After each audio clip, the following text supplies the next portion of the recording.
he would never lose grace.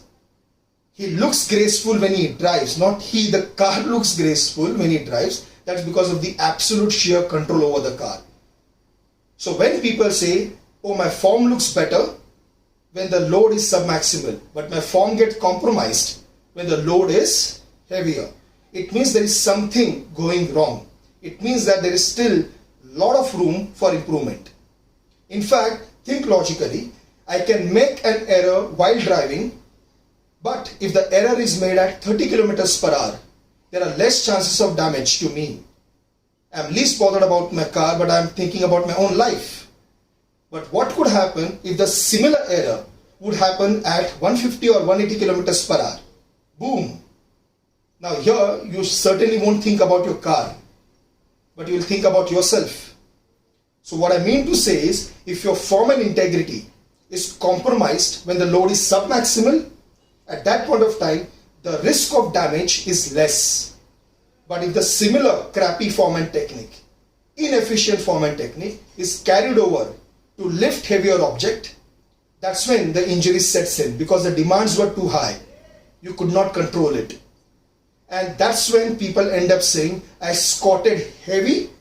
Hear me out. I squatted heavy, and that's when my knees got hurt. That's when I started getting back pain. That's when I started getting ankle pain. No, it wasn't because of the load. It was because of the inefficiency to carry that load. Had you focused on efficient lifting biomechanics, you wouldn't have faced that. So sometimes I get these kind of DMs that you made it look easy, be it deadlift, be it squat. Again, I'm not trying to praise my own tail, because I've learned the hard way. To be able to make it look graceful, the reason I made it look graceful, because I made it look graceful. It didn't look graceful on its own. I was putting 100% of my effort, and that's the reason it looked graceful. Because I know at the back of my mind, slight error, correct, could damage me. And the damage sometimes could be irreparable. So I'm putting actually my lifting career at stake when I lift.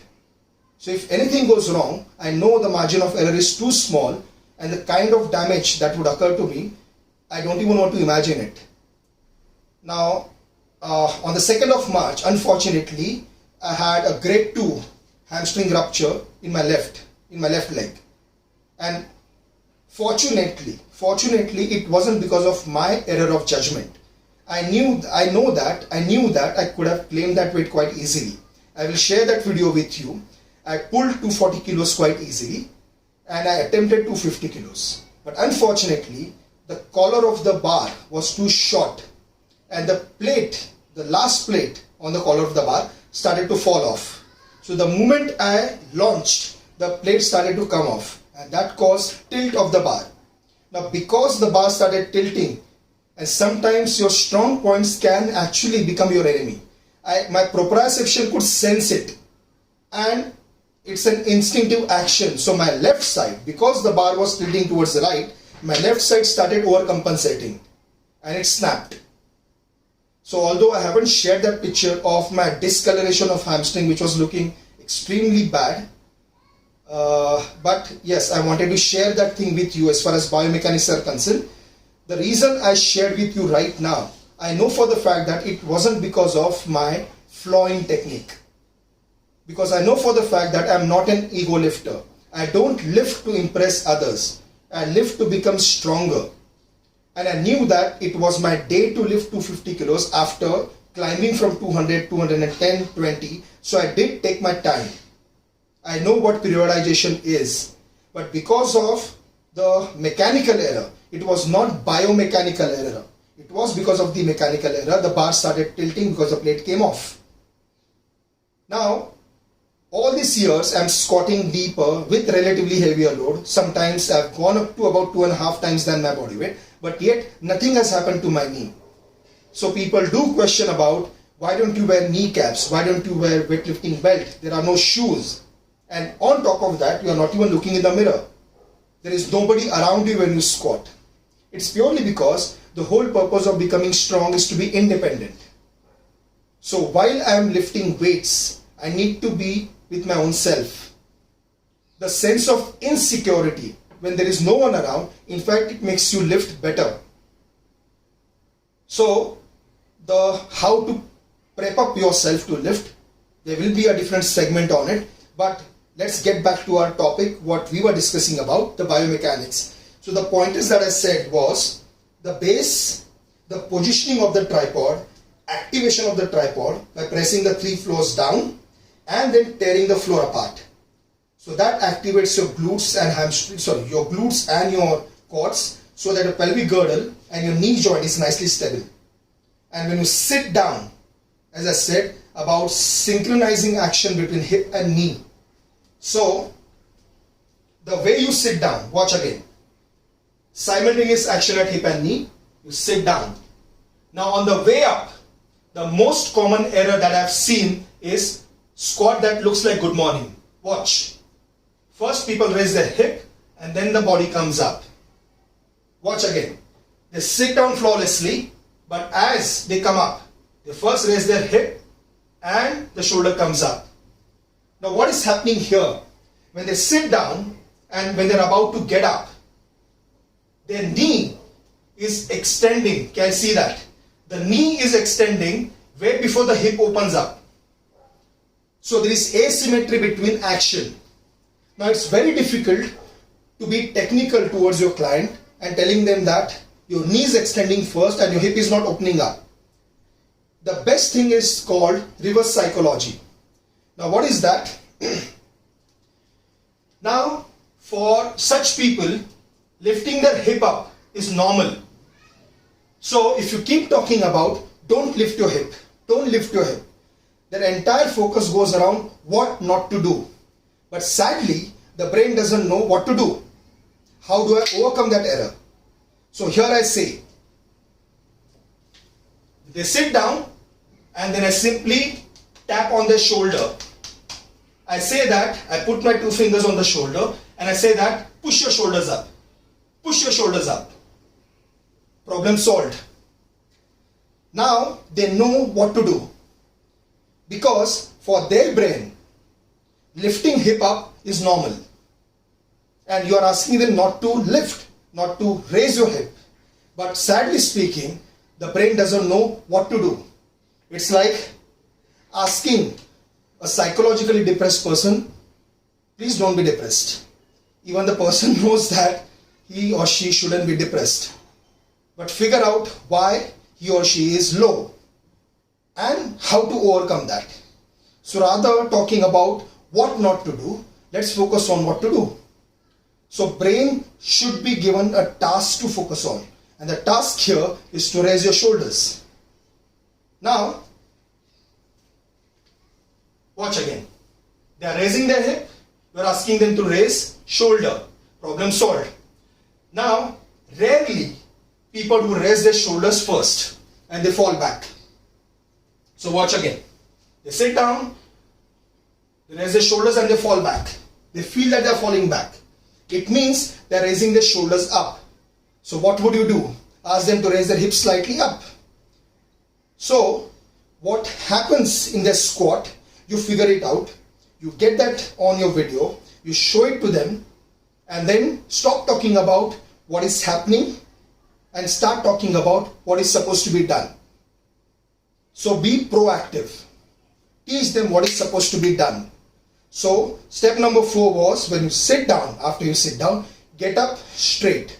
But while getting up straight, the definition of straight for each individual's brain is different. For some people, it could be hip ups. For some people, it could be shoulders up. So sense your client's action and do it accordingly. Or when you're training on your own, simply record your videos from front and from the side and figure out how it looks. So I repeat once again. I'm showing you from the side profile. Okay, let me show you from the front. The pointers. Set your base, toes, and once you stand, then the activation begins. So activation number 1 is of the tripod. You grip the floor with your foot. Activation 2, you tear the floor apart. And when you're trying to tear the floor apart, your glutes and your quads are active. Step 3.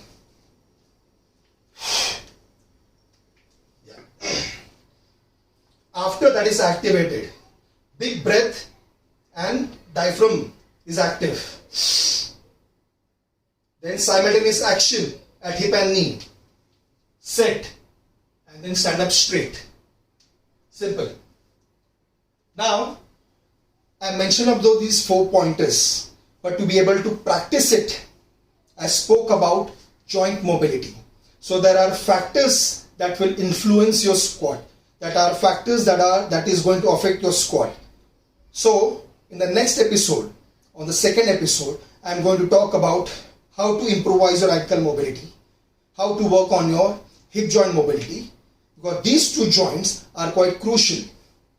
Very rarely squat gets compromised because of inefficient knee mobility. The knee is always mobile. It's a hinge joint. It has only one action to do: bend and open up. Bend and open up. So that's called flexion extension. Flexion extension. But hip, being a ball socket joint, has multiplanar action. It can flex, it can extend, it can hyperextend, it can go abduction, adduction, internal rotation, external rotation. So there are so many actions that can be done around the hip joint, courtesy to ball and socket. So in the next segment of this particular series, Squat 101 episode 2, we'll talk about how to improvise ankle mobility, hip mobility, and the corresponding factor to make your squat look as graceful as possible. So I hope I conveyed my message to you. And sorry for my voice, there is something wrong with my voice. Sorry. So I repeat the whole summary of what we discussed today. So first we spoke about the why aspect of squat. Do it so that your foundation becomes strong, your locomotion becomes strong, and you remain physically independent till your last breath. And whether to run faster, jump higher, whether you want to skip, whether you want to ride bicycle, whether you want to swim, everything depends on your lower extremity. So make sure that your foundation is strong, rock solid, unaffected. And then we spoke about the how aspect, how to squat. So the point number 1 was the stance. Point number 2 was positioning of the toes, which is part of the stance. So distance between heels and positioning of the toes. Point number 3 was activation of the tripod. That is gripping the floor with your feet. Point number 4 was tearing the floor apart without shifting your toes. So you are trying to tear the floor apart, your arch is maintained, your glutes are active, your quads are active. And next point was to be able to sit down, sit simultaneously at hip and knee joint flawlessly, and get up flawlessly.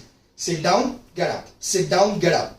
And while you are practicing all these pointers, trust me, use your own body weight. That's it. That will tell you how mobile you are, how comfortable you are. So leave your ego aside. So if you really want to improve your squat technique, first learn to move correctly. Lifting weight, lifting your own body weight also falls under the domain of strength training, because you are finally working against resistance of your own body weight. So first learn how to sit down and get up with your own body weight efficiently, and then start adding weights. So in the second series, in the second episode of this series, I am going to talk about factors that are going to assist you to squat better. And these factors are joint mobility. So what can we do about it? So yes, quite a long session, and I'm thankful, and I hope somebody recorded it, because oh my god, I didn't know how to record it. So yes, I need to learn how to be tech savvy and how to record this so that I can put it on the IGTV. And if some of you has by default recorded this entire session, please, I request you to DM me, or maybe we can find some other alternative to get in touch. So thank you for listening, and I'll see you next week. Bye bye.